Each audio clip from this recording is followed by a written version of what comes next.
You know, Nan, it's wonderful to make great music, but what if no one ever hears it?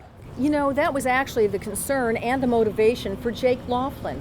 He admits he doesn't have any music skills himself, but he saw a great need and a good business opportunity to showcase Denton music online. I had no prior experience in music whatsoever. Grew up in a really tiny town, didn't even have a school band. So people that knew me then really laugh finding out that I do music now. But in college I had started doing some music booking, and I really don't know how, but I did, and the musicians were incredible, especially the Denton musicians. The Denton musicians were always amazing.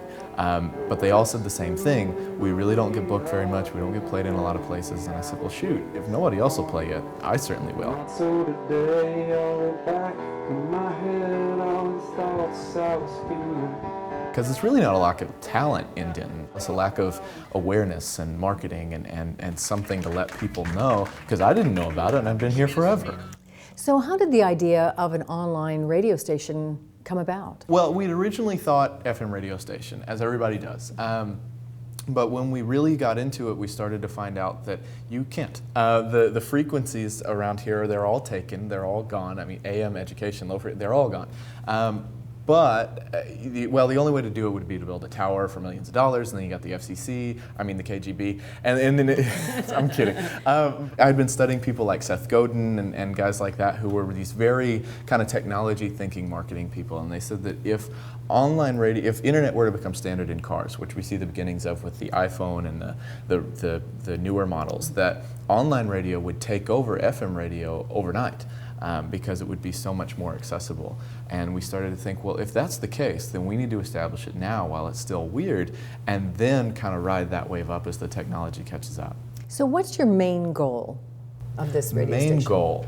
Our main goal is to create awareness of the Denton music scene and let people know not only what's in their backyard, but let people outside of Denton know that they should be here, not just for the festivals or those kinds of things, but that this happens all the time, and that there's these incredible, incredible people here that have great stories and great works that they want to get out there, and they need something letting other people know that it's here. And so we want to fill up this place with music lovers. Money is a big part of entrepreneurship, starting anything. So where's the money coming from? In the beginning, we had done some crowdfunding things, some crowdfunding websites. Some other organizations donated a lot of stuff to us. We've gotten creative about a few things, helping the whole Zig Ziglar thing. If you help other people get what they want, then they'll help you get what you want.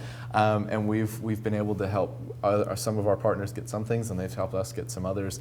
So it wasn't so much money; it was more creativity in the beginning. Right now we're partnered with the Convention and Visitors Bureau, and then also that pours some money into us. We also have some partners that pour some money into us as well.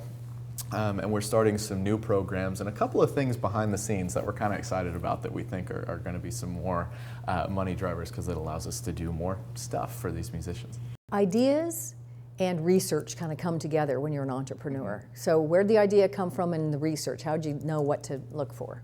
It really was a lot of trial and error of, okay, let's go use this. Okay, well that didn't work, so let's go use this. And so we really said, okay, we want to make all of our decisions based around how can we, if this fails, how's it not going to take us all the way down? And if it's going to take us all the way down, we probably shouldn't do that just yet. Let's do some things that are going to cause some non-fatal failure, and let's learn and be in a position where we can still keep going. And that's really where it all came from. We had a couple, I found a few people in the industry, and we were able to do some interviews with them. I'm constantly taking in new information and devouring as many books as I can, and a lot of it on top of that is just experimenting and trying to find things that are new.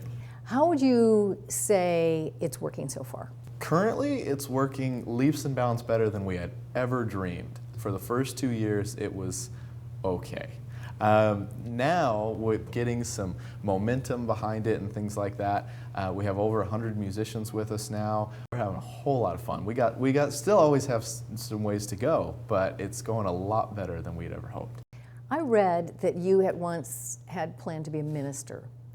Is this, spreading the gospel about something else here? Is that what this is? Spreading the music gospel. Yeah. Well, I had wanted to do ministry. That's actually how I got into. That's really where we started booking musicians, because we would book musicians of whatever genre to come in, and then we would do the ministry thing, and we call it College Hangout Meets Jesus, and so that's how we got into it. And I really felt weird about kind of leaving ministry to go do radio, because I was doing both of them in the beginning, and then when we decided we were going to do radio, I felt a little weird about that decision. And then we started getting emails and phone calls from musicians saying, oh my gosh, these songs are not just songs to me, these songs are my life. I poured all of my most painful experiences into this song, and everybody always tells me how much they don't think I'm going to make it. And so for you to play my song and for you to take these experiences and put them out there, that means the entire world to me. And we said, man, we help more people through radio than we ever did in ministry. So let's pour into this and let's see how many people we can help by trying to get them out there and creating experiences for them. So where can people find the station? Well, you go to dentonradio.com and you can listen to it on all the different genres and all those kinds of things 24/7. As Jake says, sometimes the business plan just keeps evolving until it finds just the right harmony. And then there's the business venture that gives lessons and birth to talent. We'll have that story when we come back.